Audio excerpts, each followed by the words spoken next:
Jack, we were just saying before you got on that you guys had been separated physically by the pandemic for probably longer than you ever had before in your career, right? Yeah, I mean, I think it was nearly 2 years, all told, which is kind of crazy. It's a bit weird to be in a band with someone that you haven't seen for 2 years. I can imagine.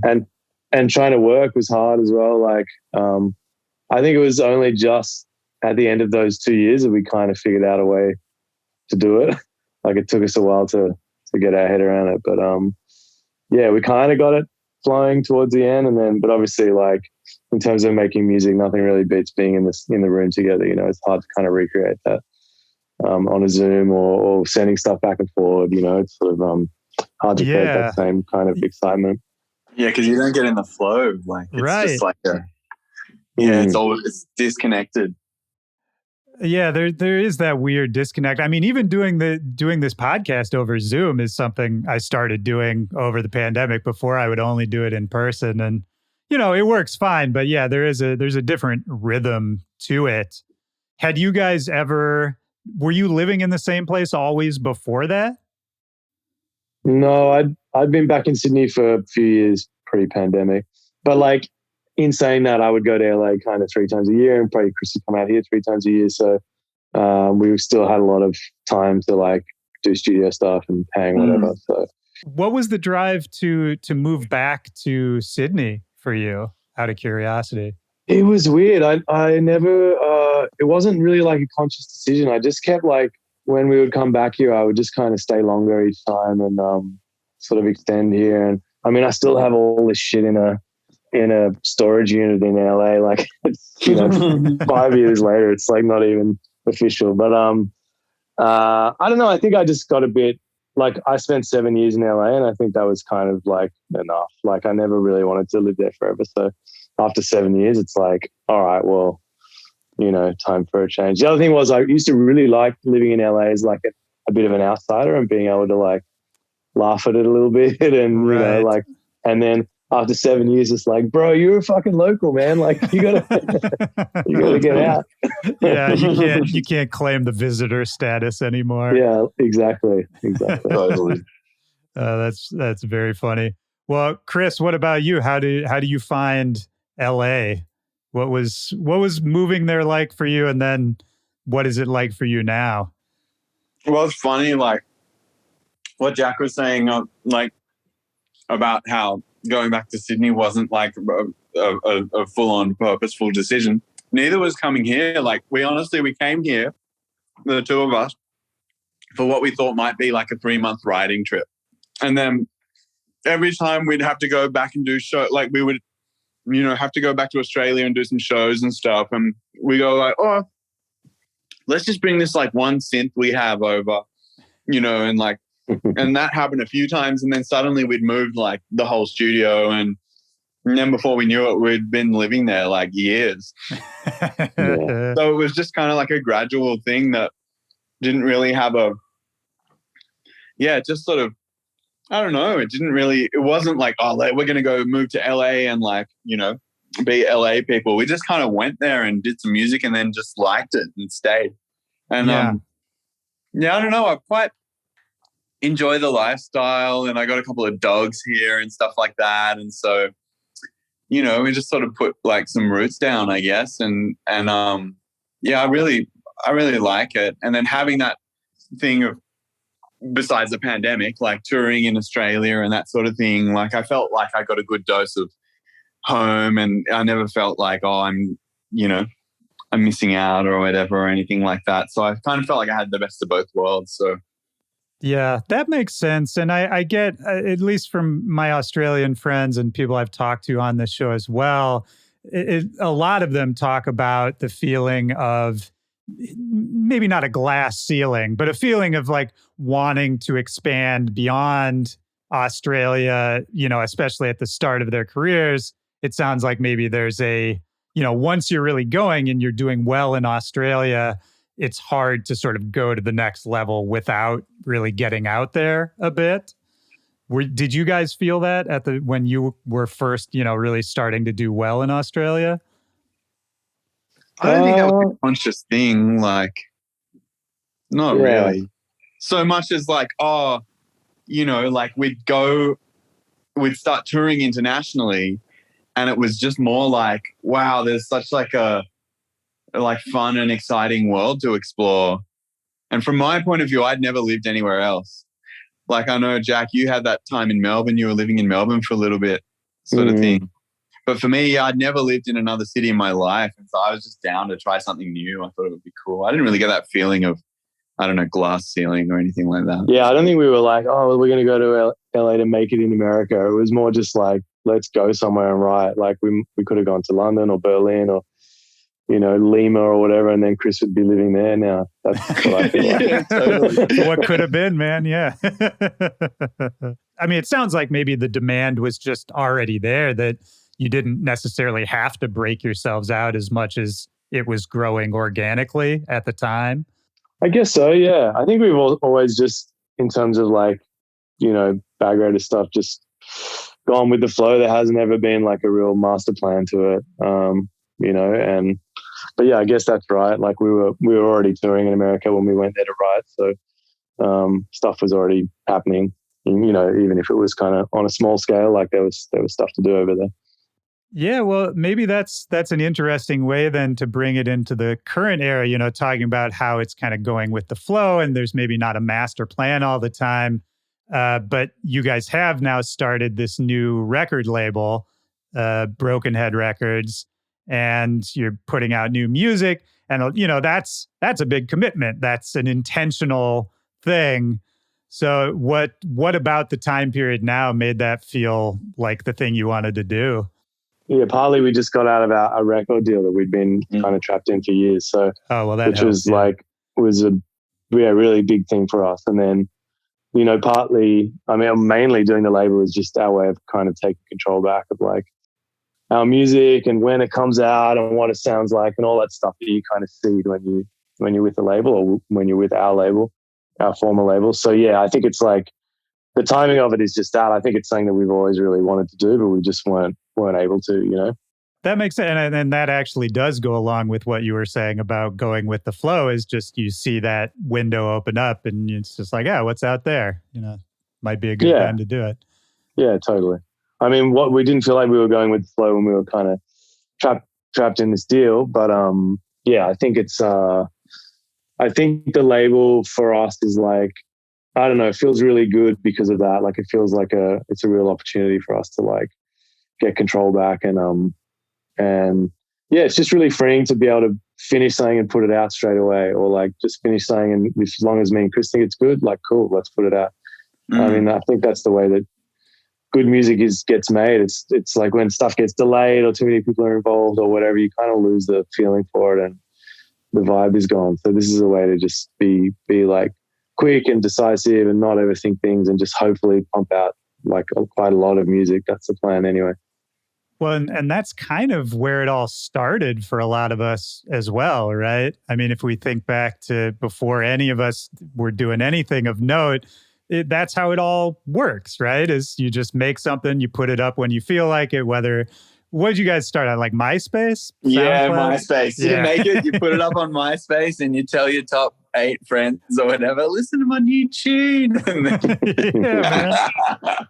But what's crazy is that back then, sometimes that actually worked, right? 100%. That's how, then like we would do that. And then like Kitsune would put something on one of their compilations, or like A-Track hit us up and was like, oh, I want you guys to do a release on Fool's Gold and like things like that. It was like actually really exciting and cool, like to have that thing of, like it's just so much fun. It's way more guerrilla. Like you can just get stuff happening so fast. Whereas if you're with a label, especially like a major label, there's like a lot of red tape and like things take a lot more time because they need like setup time and all this sort of stuff. But yeah, like that Ableton bounce to SoundCloud button, like that's what you want. Oh yeah. Yeah, it's too bad they kind of implemented all of that as SoundCloud was, quieting down a little bit and getting a little hard. Because for a while I felt like SoundCloud was the new MySpace in terms of that sort of quick social, informal way of putting out music, which I don't know. Maybe there are people who like going through the label and making it a big official deal, but for me, it's just always been much more comfortable to kind of keep it casual that way. Yeah. Yeah. I don't think anyone likes it. Maybe they like getting the money to do stuff with, or like feeling like they've got a team backing them to push stuff out there in terms of PR or whatever. But I can't imagine anyone liking dealing with like countless A&Rs and getting their timelines all fucked around and stuff. Like it's not. Well, I mean, isn't it like very, the weirdest nice thing? The weirdest thing about the music industry is we all come into it, and the idea of like a big record deal is this big shiny thing that everybody's supposed to aspire to, and then for the majority of people, the second they get it, their next move is immediately trying to figure out how they can get out of it. Totally. It's so true. It's true. Like most marriages, I guess. Yeah. I'm not going to dig into that too far. No. But yeah, it's so true. I remember when we signed our deal, it was like, I mean, we would have signed anything basically that they put in front of us, which is kind of, we were kind of young and dumb, but like, I guess that's it. Most people are kind of young and dumb when they sign those deals. And for us to be like involved with that label was such like it felt so validating. Like it was such a cool label with so many cool different artists on it. Like we honestly would have signed anything that they put in front of us, which is pretty crazy and dumb way to think about like, like a contract that's going to define your career. I think the other problem is that it's so hard to imagine the future when you're young, right? That's it. Yeah. Where you're like, this is great now, so it'll be great forever. Yeah, they've got no idea as well. Like, because we were in trying to get out of this deal and stuff, we were going through the old contracts. Like, there's no provision for like streaming in our deal at all. It doesn't exist. Which is crazy. Like, so yeah, not only do we have no idea, they also have no idea. It's a crazy thing to do to sign so much of your future and your work or whatever away when, there's so many unknowns. Do you guys envision your new label as eventually being a vessel for other artists as well as yourself? Yeah, fuck yeah. We want to trap some young kids for sure. Yeah, exactly. Take all the evil things you've learned. Yeah. Yeah, just control all possible futures. Yeah.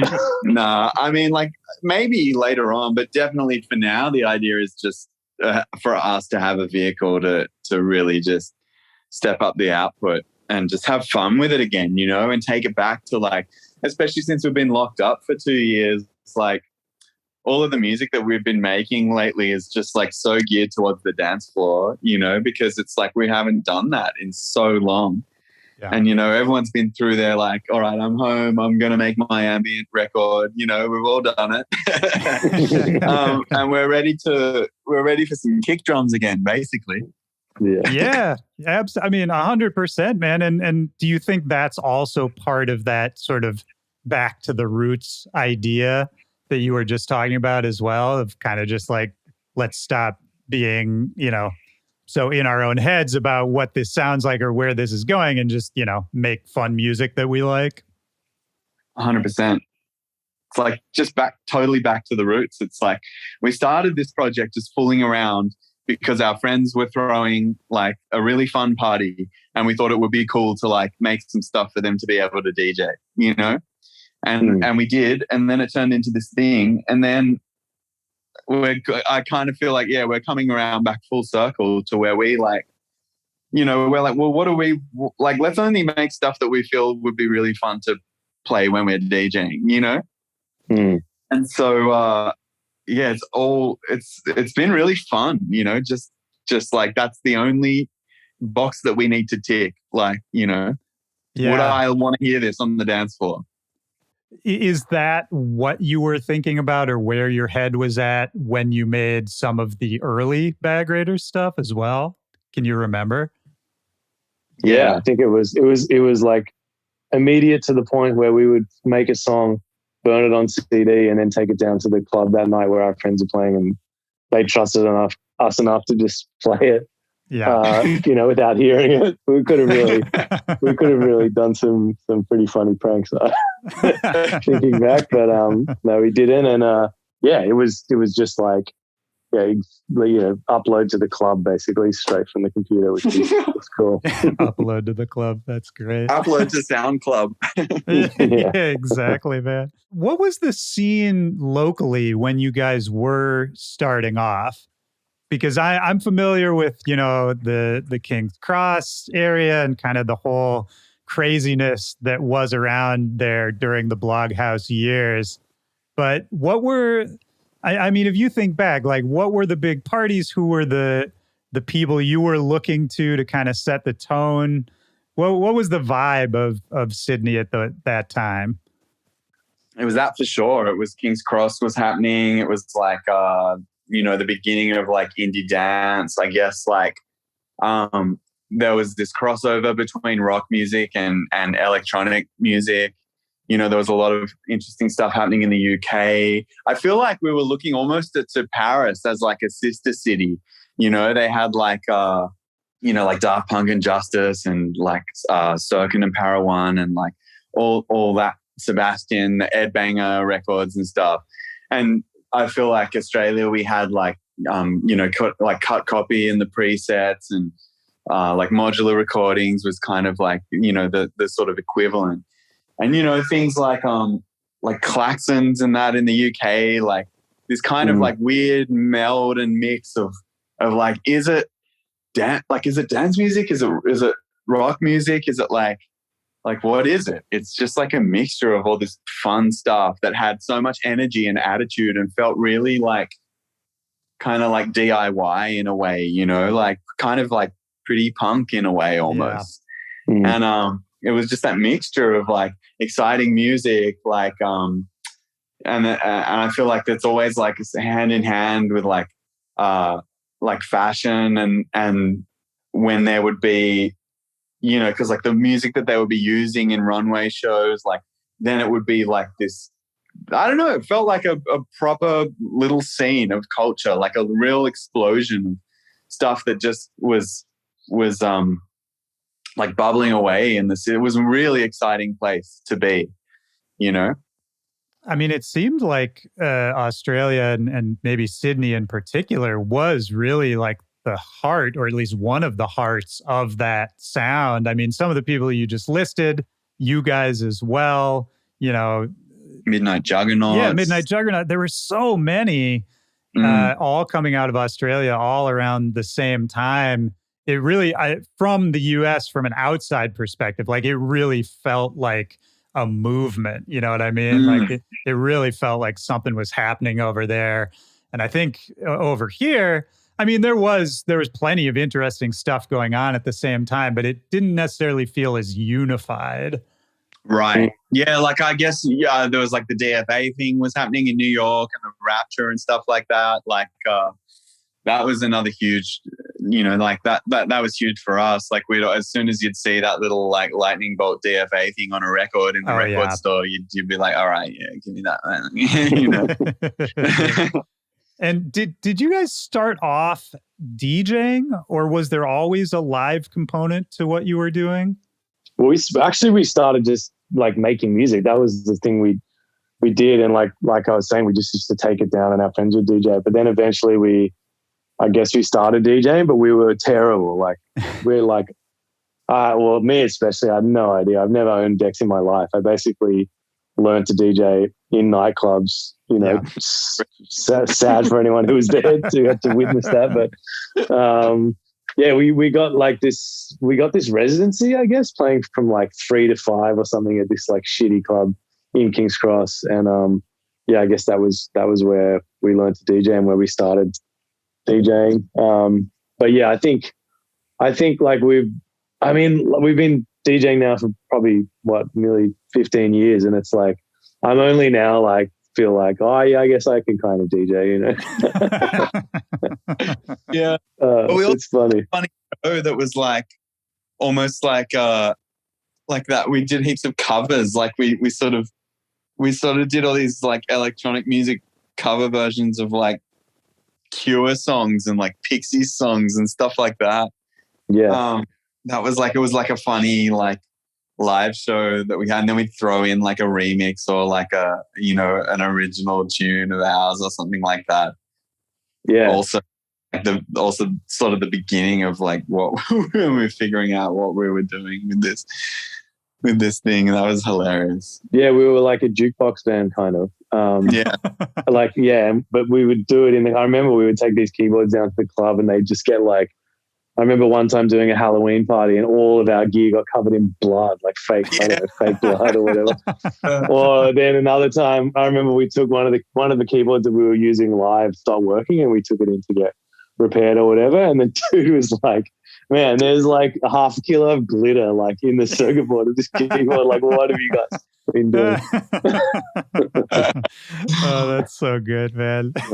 Did you guys ever play? I don't know if you would have, but they did these Life in Color parties for years here in the States. There were these big like paint parties. Wow, no. It's sort of maybe similar to what you were talking about. It's, you know, these big kind of festival size productions that they take on tour and they get, you know, a headliner to come along for a couple weeks and then they switch them out. But anyway, basically it's like a, you know, some kind of horror show where they just like spray paint across the entire club. And I had a laptop get ruined in one of those. So I was relating to what you were saying. Yeah. Oh, it's too good. The chaos of the early times I do kind of miss. Even in terms of what you were saying a second ago, Chris, about the sound of the music and how it was kind of punk in a way. I think there's a lot of roaring, chaotic. Yeah, and it's so interesting. I think it's so fun and exciting when there's that potential when something isn't defined yet. And you don't, and it could be anything, and you can't put a finger on it yet. And maybe it's going to be huge, and maybe it's going to be nothing. But to me, that's, I don't know. I feel like I'm always trying to find the next one of those things. It's like, at least in the States, I don't know if you guys experienced this as much. I don't know. You probably did, but you know, around like 2010 to 2012, when dance music was really like exploding and becoming a bit more commercialized and a bit more of a global product, that to me, then it became harder to find that excitement. For sure. Yeah. It just turned into like, you know, just suddenly they just called it all EDM, and then there was just these subgenres where like everything kind of sounded the same within those genres. You're right. I think it's before people know what they're doing, they're just exploring. And that's when like all those fun lightning in a bottle explosions just happen, you know? And it's like, whoa, what is this? We don't know, but it's cool. Let's do more of it. And then a few other people are like, oh yeah, that is cool. Like I'll do that too. And then suddenly it's a genre. And then it's yeah. It's funny to think back, like when we came to America and we were writing and stuff, and then I guess like that sort of EDM explosion, that sort of commercialization of dance music, and where we'd come from here, where it was so cool and raw and stuff, and then to see it go down that other path where it was like, oh, I don't like this at all. Like this is, yeah. I really feel like that influenced the music we were making. Like I remember being in the studio and we'd like make a breakdown, like a drop or whatever, and we'd be like, oh, is that too hectic? I think that drop is like we needed like, it consciously kind of made us be more like chill, or I don't know, like I think we were just trying not to make EDM at any cost.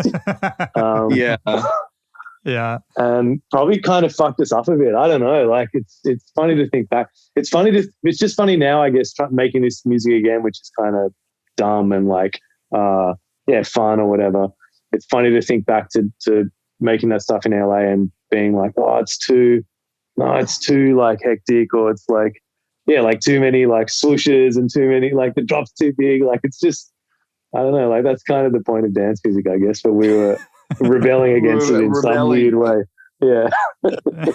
Yeah, we were exiting the scene. We like, yeah. I mean, that makes sense as a reaction to what's going on. And I think in any career that's long enough, you're going to have those waves of kind of like, what am I doing here? Why am I doing this? Do you feel like you've gone through that recently at all? Like, is the new label and the new single and all that, is that kind of like reclaiming, like, oh, we figured it out again, like we're back to kind of 100%. It feels to me like the first time we've and especially a big part of it is because it's the only time that we've had, you know, real. I mean, it's not like you don't have control over your project just because you're signed to a label, but like you are beholden to some extent to, you know, their wills and wishes and all the rest of it. And I think part of it for us is that, you know, for the first time, it does feel like that. Like, wow, we're really like driving our own ship here, you know?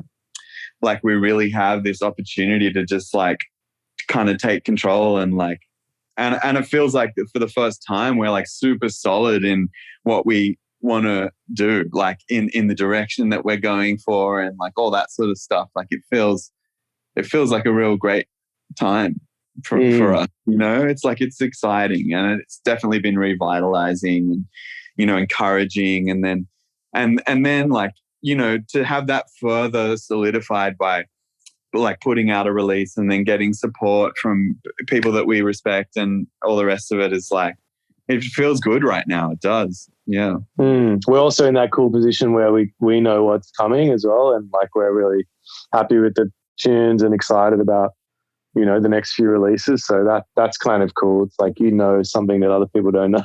Yeah, you got a secret. In a kind of a cool way. Yeah, absolutely, man. Is there, on that note, as much as you want to share, you don't have to share anything you don't. Is there anything you do want to let people know about what plans you have in store, where your head's at for what's coming up for you guys? I mean, it's all drum and bass. I think we can reveal that. Great. And psytrance. Don't forget about the psytrance. Oh, yeah. And hardstyle, right? Mostly hardstyle. Hardstyle. We're bringing back the donkey kicks. I would actually love to hear you guys make a hardstyle track. I don't think I could like do it. Imagine like EQing that kick for 3 hours. for 3 days, yeah. Well, I think with hardstyle, and this is not a knock. I have a bunch of friends who make hardstyle, and this is not a knock on them. But I think with that, it's kind of nice because the kick is like the whole tune. So you don't, you don't have to do too much to the kick. It's like fitting in everything else. Totally.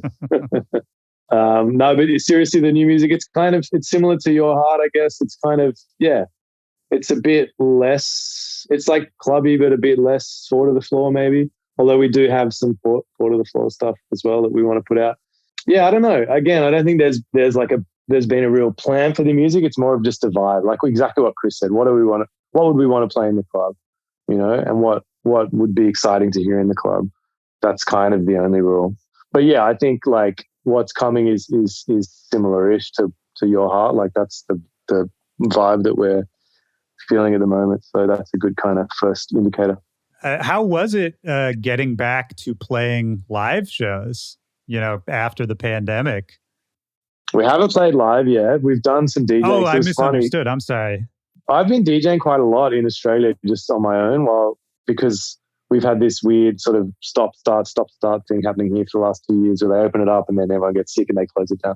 Yeah. So I've done quite a lot of shows, and then I came over to LA a couple of weeks ago and we did some shows there and played in Mexico together and stuff, which was pretty cool. It was fun. And like Chris hadn't DJed in like 2 years, and then we were at like EDC Mexico on this huge stage in front of like 10,000 people.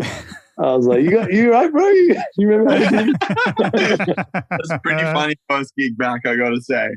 Yeah. That's great. Well, yeah, I guess that's more what I meant, was not playing out live, but, just getting back on stage, DJing for people, all of that. Are you approaching that any differently, I guess is the question, now that, the music side of things has been revitalized a bit? I guess for me, it's been helpful DJing to like think about what music, I want to make with Chris. Like, it's always cool to get that kind of, and I guess instant feedback as well on stuff that we've been working on. I've been able to play it. That's always really handy and helpful to hear it in the context of like, in a club or at a festival and in the context of the other music and see how people react. Like that's been pretty cool. But I don't know. I think we've I guess it's been fun DJing after not doing it for a while. But like, it's always kind of fun. I don't think anything has really changed in the way that I think about it. But yeah, I don't know. Chris, I guess, hasn't really done it, so he might have a different feeling. Yeah, no, I kind of feel like it's sort of the same. I think like a big part of the way that we've always DJ'd as well is semi-winging it. You know what I mean? Like we never go really, like we have stuff organized on our drives in different feels, like how turbo is it and how relaxed is it, like that kind of a thing. Or is it like disco or is it this or whatever? But for me, unless like I'm really getting together like a bunch of new tunes that I specifically have to play right in the moment, like I'm way more like on the spot. Oh, you know what to go good behind this one? Oh, yeah. This thing, I reckon this. You know what I mean? Rather than planning out sets, I feel like we almost never plan a set, No, never. One question I ask a lot on this show is like, what is the most fun part of what you do? Whether it's the DJing or the live shows or writing the music or the experience of seeing the world, whatever part of it is. Like, if you just think about that for a second, what is the most fun part of what you do or what you look forward to the most? It's like the magical moment in the studio, when you like tweak that synth sound or like do that, put it through that guitar pedal and you just get that thing where you just like look at each other and going, oh, that feels good. Yeah. For me, like that's probably the absolute best part of the whole thing. Yeah. Same. I mean, that sort of tallies with what I was saying before about that's how we started. Like we were kind of studio nerds before anything else. Like, well, we were never like, oh, I want to be a famous DJ, like that. I would have like kind of laughed at that idea when we started. It's always been about the studio. But like when you said about traveling and seeing the world, like, yeah, that's also been something that we've been really lucky to be able to do and go to places that we would have probably never otherwise gone and see cool stuff and meet cool people. And I mean, I really love that part of it as well. You guys both were musical at a young age, right? Playing a bunch of instruments and trying on a bunch of different hats when you were kids. Yeah. Did you do like the orchestra, jazz band? What are we talking about? All of it, I guess. Yeah. Choir. Yeah. You had to do choir if you were a music student in the high school that we went to. I was kind of on like violin, clarinet, saxophone. Yeah, I did a few ensembles, I guess, like a few like saxophone ensembles and stuff, and then violin, like orchestra and like quartets and things like that, and guitar as well. I learned how to play. Actually, I heard the song. Where was I? Like last night or yesterday somewhere. I heard the song that it was the first riff that I ever learned on guitar. Oh, what song? It was Silverchair, Tomorrow. Oh, yeah. Yeah. I thought the first guitar riff... Or Come As You Are. Yeah, I thought that was my first guitar riff. Yeah, that was probably the second that I learned. And actually that song, because, okay, I'll tell you where I was. I was I was breaking my like healthy lifestyle to go to Lincoln Hops and have a hot dog and a beer. Hell yeah. Nice. And I was in there and they played both those songs. They were on a tear, like they were playing like, like 90s, 2000s, like rock. And they played that. They played Come As You Are and they also played Tomorrow. It was amazing. They were probably on some like beginner's guitar playlist on Spotify. Yeah. And Jack, was it the same for you, like playing a bunch of different instruments? Yeah, my main thing was piano. So yeah, I did a lot of that. And then I guess there's not often a piano in the orchestra and stuff, but they would make the piano guys play percussion. So I would play like timpani and like mallet stuff or whatever in the orchestra. And then, choir, the same as Chris, and different little ensembles. Cello though too, didn't you? Yeah, I did play cello for a while, but I think I stopped in maybe 14 or 15. I stopped that, okay, which is a bummer. I wish I kept that going because It's such a cool instrument. Hey, yeah, it is a cool instrument. What do you play these days? What did you keep up with? For me, just piano really, and then just some other weird like kind of. I'm really into these like Zimbabwean like thumb piano things. Oh yeah, I do that a lot. But yeah, I guess that's it. And studio, I guess, is like like just synth tweaking. Yeah, knob twiddling. Yeah. Yeah, it's interesting because I feel like that's kind of rare, like two multi-instrumentalists in the same high school who both, I mean, it makes sense that maybe you connected over that, but I don't know. It's interesting. I feel like most kids, when you're in high school, you kind of have the one main thing and that's the band. Were you coming from musical households? Like, where did that come from? I wasn't really. I mean, it's in my dad's family a little bit, but not my immediate parents. They weren't super musical. Yeah, I don't know. I think I just started playing piano when I was like super young, like 5 or something, and then I was always like kind of good at it, and then that just becomes something you do. You know, when you're a kid, you just kind of just do what you're good at. It's like path of least resistance or something. Yeah. Did you enjoy it at the time? Yeah, but I mean, I wanted to quit heaps, and this is like when I was really young. I'd constantly want to quit, and my parents would always be like, "Just go to the end of the year and see how you feel then." Which obviously I'm pretty thankful for now, but they kept me in there. How did they feel? And Chris, you can answer this too, but how did they feel when the hobby that they encouraged ended up being, the thing that you were going to try to make the rest of your life? Probably they felt terrible, like, what have we done? Yeah, totally. I think we should have let him quit. We should have let him quit. Yeah, they make you do it, and then you're like, all I want to do is music, and they're like, no, get a real job. Do music. They're like, fuck, what did we do? And then, I don't know, as soon as I realized that, like, we were able to get gigs and sort of make a little bit of a living out of it, my parents are super supportive, like they've always been pretty supportive. But they definitely were sort of like, you should do that on the side and like get a serious career going. And, but obviously, when you're that age, you don't listen to your parents. And I just put all my time towards doing music. And it's also kind of the only way. Like, if you want to succeed at something, you kind of got to give it 100%, or else what are you doing, Yeah, I think that's true. Was that always going to be the path? Were there any other interests or any other ways you saw your lives going early on? I think Chris wanted to be a hairdresser, didn't he? Yeah, I had an idea because I was cutting my friend's hair and stuff, and I was like, shit, I should probably just like open up a salon and be like a mad hair dog, So and you were good, or you just thought you were good?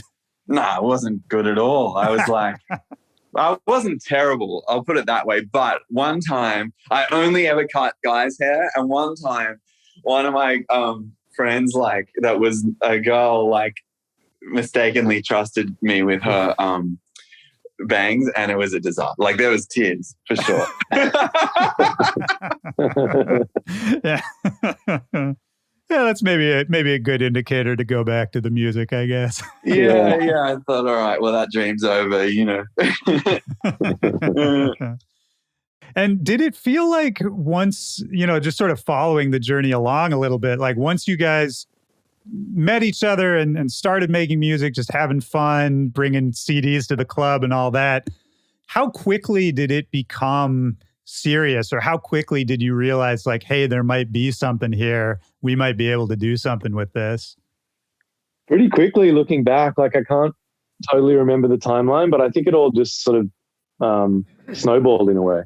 And I think like the first like real song we made just started getting played a lot on the radio, and then we started getting shows interstate because of that, because there's this big radio station here, Triple J, and they have a national audience. So yeah, that's the first song we ever finished, I think. Which song was that?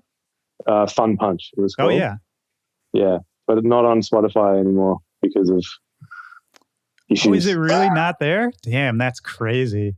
Yeah, I think I still have that. I think I still have that vinyl when because Fool's Gold signed that, right, in the States. Yeah.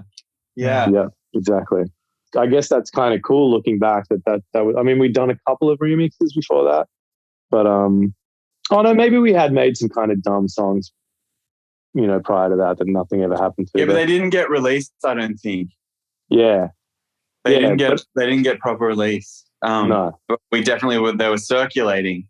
And I think they may have even gotten blogged or something. But yeah, definitely the first release was that Fun Punch, and that's what, like you said, went to radio and all kind of happened from there. Yeah, I mean, did it feel like as much of a whirlwind kind of thing as it looked from the outside? Because for me, I was the Fool's Gold guys. I've always loved them. I've always been big fans. And of course, everybody was on the blogs. Like I was already aware of your music, but it seemed like once those releases started coming, that it really started picking up quickly. Yeah, I guess when you're in it, it's hard to, you don't have a sense of, if it's going fast or slow or whatever, it's just sort of happening. But I guess looking back, it was like a kind of like a snowball, like I said. And I don't know. Yeah, I guess it was also just like I was saying before too, like just in terms of how we kind of go with the flow. It's like, oh, cool, we're doing shows in Queensland and Victoria and West Australia. Oh, cool, we got some shows in America. Oh, cool, we got shows in Europe. It's just like, it just sort of happened, and I guess we just were kind of along for the ride is how I think back to it anyway. I mean, that sounds great. I think that's maybe the healthiest mentality you could have. Like, did it ever feel overwhelming or kind of like it was happening, like you didn't know what to do next as things were growing? No, I think we just kind of, were sort of focused on making music, and then we kept going on tour all the time. And it's just like the touring like never stopped. And it was like, all right, well, geez, we got to get some time to make some music. And like, I guess that's probably was the only overwhelming thing. But really, like, I think it was pretty chill. We just sort of keep plodding away and turning up to the studio every day and working on things, and go away on the weekends, play some shows, come back and do it all again. Yeah, that's great to hear, man. That's awesome. I feel like a lot of people are not able to say that it was kind of a smooth transition. So I think that's fantastic. And do you feel like it was, once you arrived on the scene and you were touring and putting out records and all that, was it a gradual kind of just organic build over time? Were there any points, obviously like a song like Shooting Stars or something that gives you a bump, but were there any other kind of big moments, in those, I don't know if you call them early days, but say in the first half of your career? Yeah, probably like, I think a few of our tunes that like Shooting Stars, obviously, like Way Back Home, we did quite well with in Germany, and like that took us on a German tour and stuff, and like Sunlight was also big for us. And so we definitely we saw that like suddenly we were appearing on festivals that were cool. Like it's one thing to be doing your own like gigs, like cruising around. Okay, cool, we've got gigs on the weekend, we're going interstate, this is exciting. But then once you start on all those festivals that you would go to, and you just love, and it's like, oh man, wouldn't it be great if we could be a part of that? Getting booked on those, I guess, was like the step up, Yeah, being from Australia and then getting on like international tours and like, whoa, we're doing this in front of like, because, look, at that time, like in the early days of it all, it's like, it was kind of MySpace. And that was almost it. Like there was no other social media. So when we were looking at like blogs, we're like, oh my God, there's like a blog in France that's writing about us. That's so cool.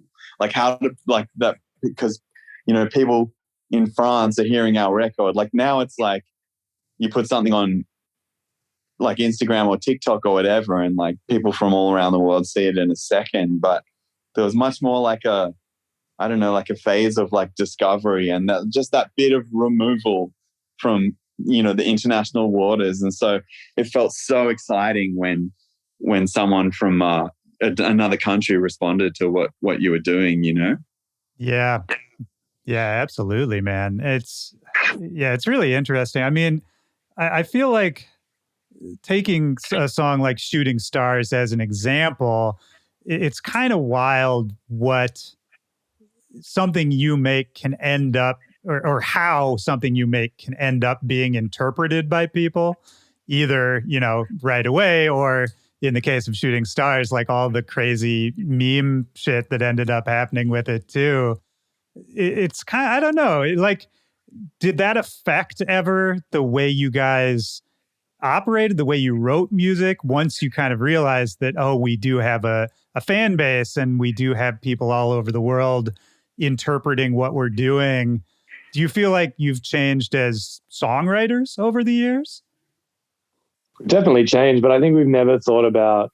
I think we've always just made music for ourselves, kind of, for rightly or wrongly. I don't think we've ever tried to, tailor the sound to do anything other than, make us feel good. It's like what I was saying before about that, our anti-EDM phase, like that's not really for the people. That was definitely for us, because the people were frothing on the EDM. We were like, nah, you can't have it. You can't do it. Well, I'm sure you guys have talked about this ad nauseum, so we don't have to go super deep into it. But what do you make of what's happened with Shooting Stars to this point? With all the internet picking it up years after its release and making this kind of bizarre art project, I guess, out of it, this meme thing that it's connected to you guys because you're the ones who made the song, but then also kind of has nothing to do with you. It's a very odd thing. It's super odd. I mean, it's been good. It's been like overall, like, definitely a net positive, I think. But I think from very early on, when it started happening, we realized, like, okay, we don't have control of this, and we just have to, like, just let it go and do its thing. It's like the internet is a weird and wonderful place, and let's just kind of see what happens. I mean, there were times when our label was trying to make us, like, I guess, capitalize on it and make our own meme generators and stuff, and we had to be like, absolutely not. Yeah, that's a label idea for sure. Yeah. Classic. Did you guys? I think I was wondering this, not to cut you off, but did you, in that time when the memes were going really crazy, did you get any weird, like, brand offers or gig offers that were kind of based around the memeing of it? No, not really. Yeah. I thought we would maybe get some big sync or something, like based on the meme, but no, nothing like that ever happened. So it's a bit of a surprise, really. Yeah, it might be for the best, Yeah, true. It's the meme thing is weird, man. I had people who listen to this podcast have heard me say this a bunch, so I won't go into it too deep, but I had a meme that I made. One meme, I don't make memes. I made one and it went crazy, crazy viral on Vine back in the day. It's the only Vine I ever made. And it got so big that I kept asking my friends and people I worked with, I was like, should I be doing something? Like, can I make money off of this? Like, what is, I didn't know what to do with it. And in the end, kind of similar to you guys, I didn't do anything with it, and it exists and I exist. And that's kind of where we're at. But it's a very bizarre thing. Yeah, it's weird, isn't it? Do you feel like, were there positives in terms of interest in the group, people sort of rediscovering or finding your music for the first time? 100%. Like, a lot of it was people writing to us saying, I'd never heard of you guys, but I heard this one song because of a meme, and it was like pretty cool song. And then I checked out your music and I love it. And that was really cool for us to hear, like, all the, sorry, my dog is. Oh, no, it's cute. Like, for us to hear, like, that people, they got basically introduced to us through that, and then found out that, like, we make music that resonates with them, and, like, that was very cool. We reached a whole new amount of people through that. So that was a real positive part of it. For sure. Yeah, it's nice, man. And it's kind of nice. I think there's some solace in the idea that your music will kind of exist forever, and it's timeless, and you never know what's going to happen with it or who's going to find it. It's kind of nice in a way to know that there's always potential for people to find it. I feel like we're so programmed in the streaming era to just be like, you put something out a week later, it's gone, you know? Yeah, fully. Yeah. I think we were quite lucky to sort of get in a bit before that as well, in a way. Like, yeah, that have people who like us who were sort of pre that age of just like using up music and then discarding it. Like, I think it'd be a lot harder if you were just starting out now to have as long of a career as we've had, because it does feel a lot more disposable, which sucks, you know. 100%, man. I think everybody's sort of trying to figure out where they stand with it and how to get out there. And, you know, I think there's lots of new ways to do it, but I'm kind of with you that, yeah, I'm glad I was doing it when I was to start off. I did want to ask kind of about the dynamic in the group between the two of you, and if that's changed at all over the years. Like, what is writing a song look like for you guys? Does one person handle typically a certain thing? Does one person start? Does one person finish? Well, like, how does it work when you guys are in the studio? It's different every time, to be honest. Sometimes it is one person, and then in that case, it's been both of us, you know? Like, oh, I've got this idea, send it over, or, you know, like, oh, what have you been working on? And then we decide that we both like the idea enough to pursue it, and then we'll work it up. Or in the instance, like, that's the first time in 2 years, like when Jack came over to before we had EDC Mexico, we, like I was saying to you just before we started this, like, we tore through like 10 ideas or something like that really quickly in the studio, you know, like that we're just starting from jams. And there's plenty of stuff in there that we've got to revisit and like finish off that's really exciting. So I think like that's also what keeps it exciting for us, is it's different every time, you know.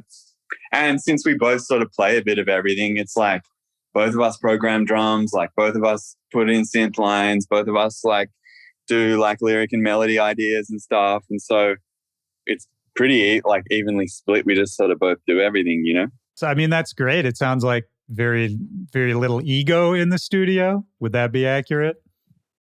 Yeah, I think so. I mean, yeah, I think like when it comes to just trying to make something good, like you're both trying to achieve the same goal. Like it doesn't make sense to have like ego kind of getting in the way of that, you know? Yeah, but it does exist. It does exist. Well, there's no I in dance floor? Yeah, that's right. But for sure there's ego in, like, you know, when we were doing pop sessions and stuff in LA, like that was one of the things that I couldn't handle, is like that kind of pissing competition or whatever in the studio. It's like, oh God, it's like anti-music. It's not. Did you guys do a lot of those sessions? Have you done a lot of writing or production for others? Yeah, we did a few.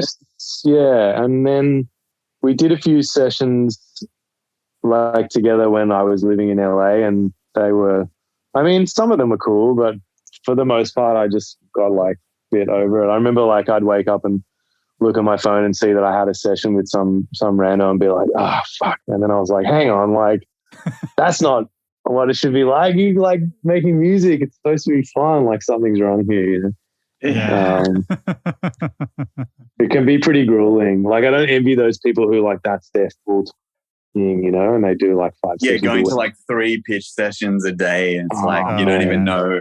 It's like you're not writing for any artist in particular. You're just trying to make something that sounds like it should be on the radio or whatever. It's like such a weird, backwards, dumb way of making music. It's like, it is anti-music. It's kind of like, and the sessions that I've sort of been doing lately that aren't, you know, bag raiders stuff or whatever, is kind of like they've been way more like jam oriented.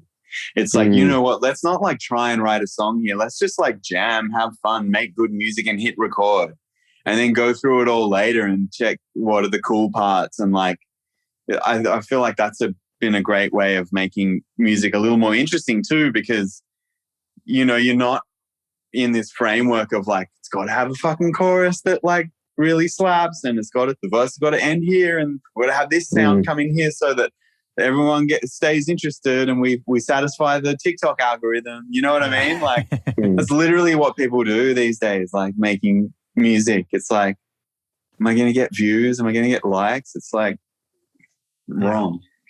Yeah, I'm with you, man. And I like what you're talking about too, because that's almost like just sampling yourself, right? Or sort of sampling maybe the most raw or pure version of yourself, where, you know, you trust that you have good ideas and you kind of just let that flow. But then, you know, later on, you can finesse it a little bit. I think that's a good way to do it.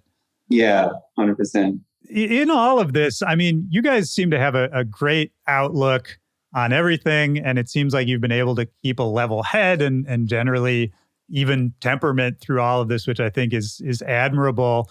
You know, as we're kind of wrapping it up, do you ascribe that to anything? Is there anything you found helpful that you've learned along the way to kind of keep yourself happy and healthy and sane in this sort of absurd thing that we do? I think like maybe it's an Australian thing, or we're both just kind of lucky to have pretty like chilled out temperaments, and yeah, like we've never been too excited by our success, you know what I mean? Like sort of take everything with a bit of an even keel, and that helps to navigate the bad times as well, you know?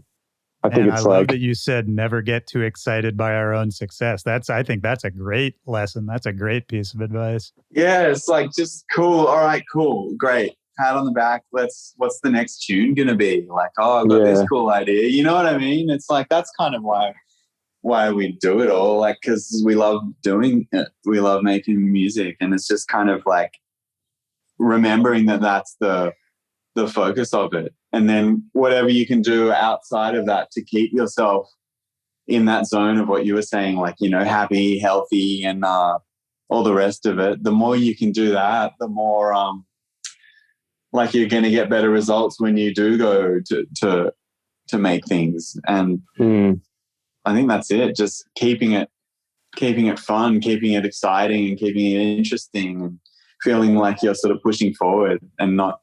That's like one thing that we've never wanted to do is like, you know, recreate. Like I guess that was one of the pressures of like, if you feel like you're in a record deal where they're like, oh, well, we need another single, like we want another Shooting Stars or whatever. Like, I mean, if you go listen to our early DJ mixes, like we couldn't even pick a genre, you know, like it's like you'll have like Eric Clapton, like, or like Cream and stuff like that. And then there'd be like Wu-Tang, and then there'd be like Miss Kitten and the Hacker and Felix the House Cat. It would be like all over the place, you know. Chaos, just like total chaotic evil. I think that's always been the way for us. Like, I think we like so much stuff, you know. There's definitely chaotic good for sure. Yeah, chaotic good, yeah. Yeah. You're speaking my language here, yeah. There's just so much out there, and for us it's never been interesting to like just rehash the same thing over and over, you know. Yeah, I think just keeping it interesting keeps us entertained and keeps it exciting for us, and that's really all that you can hope for, is to continually be excited, I think, by what it is that you do. It's like embrace the chaos rather than try to control the chaos, right? Yeah. I like that, man. That's a really nice note to wrap it up. I have a final question I'm going to ask you guys, but before I ask it, is there anything else we haven't talked about? Anything else that's on your mind? Anything else you want to let people know before we do end it? No, nothing from me. I feel. Yeah, me neither. I think it's been cool. Yeah, it's been cool, great, man. chat. Yeah, I've really enjoyed this. I hope you guys had a good time, man. So the final question is a quick thing, kind of just the first thing that pops into your head kind of question. And I'll ask each of you guys individually, just looking for a memory from your life, a moment from your life when in that memory, in that moment, music really had a deep impact on you, really affected you strongly in that moment. And that's meant to be a super broad question. There's no wrong answer. Oh man, there's so many. And often it's like classical music, but like that was played a lot in my house when I was a kid. But CDs my dad would play as a kid. When I get to see them live, whatever, he would play a lot of Schubert and stuff like that. Yeah, I can think of one or two instances where having, as an adult, to see that in the flesh, and then having all those memories as a kid, and it's like been this really powerful kind of full body feeling, like this weird sort of like nostalgic, like joyful, bittersweet, but yeah, I can definitely pinpoint a few times in my life where I've had that exact experience. Well, that's almost like what we were just talking about, of kind of accessing like a more raw or pure version of yourself, right? Because when you're hearing that music as a kid, you're not analyzing it on a technical level necessarily. It's just Totally. kind of that pure feeling, and then getting to reconnect with that later, man. That's powerful, man. Yeah, big time. Chris, what about you? And some of my like best and most vivid musical memories, I think, are like from being in the backseat of the school bus. Like, on the way to school or on the way home from school, like it was at least like 25 minutes or half an hour or something like that. And like just having a Discman and putting in like a DJ Shadow CD or like an Amon Tobin CD or something like that. And like I would always like look out the window into the line where the road meets the gutter, the footpath.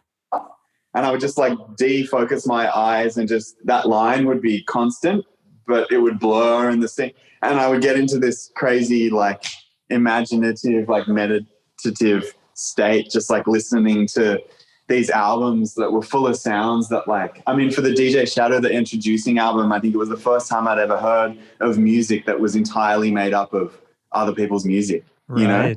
And I had never heard like sampling done in that way. And I was like, so, it was just amazing. And then Amon Tobin, like some of the sound design stuff was just so mind blowing to me that like, this is sort of before I'd actually found out what a synthesizer was or like a sampler was or anything like that.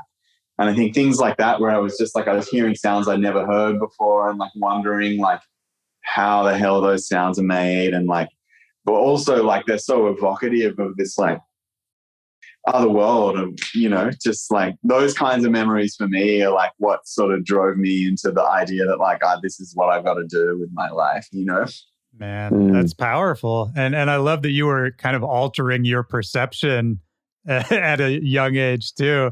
I feel like that's also a strong indicator that, yeah, maybe it's the right path when you're actively trying to sort of get further into the music, Yeah, it's funny that both of our things were to do with childhood. It's like we haven't had a positive musical experience in like 30 years. So jaded. Oh, man. But it's kind of true, right? Like that's, they always say like that's when you form your taste, and your perspective is in those years that you can barely remember, like young childhood. And I think in a way, I talk about this on the podcast a lot. Like, I think we're all sort of trying to get back to those early versions of ourselves as artists and as creators, because that's, that was when we didn't have to talk about any of this like we're all talking right now. It's just, it was something you knew and something you felt, and kind of that was all that mattered. Totally. 100%. Well, this has been great, guys. I appreciate you taking the time to do it. This was super fun. I hope you had a good time. Yeah, thanks for having us. Thanks for having us, man. Absolutely. And come back anytime. You're always welcome, man. And definitely looking forward to hearing all the new music. Yes. Awesome. Thanks, bro. Thank you, guys. Have a good one. You too. You too. See you. All right. Peace.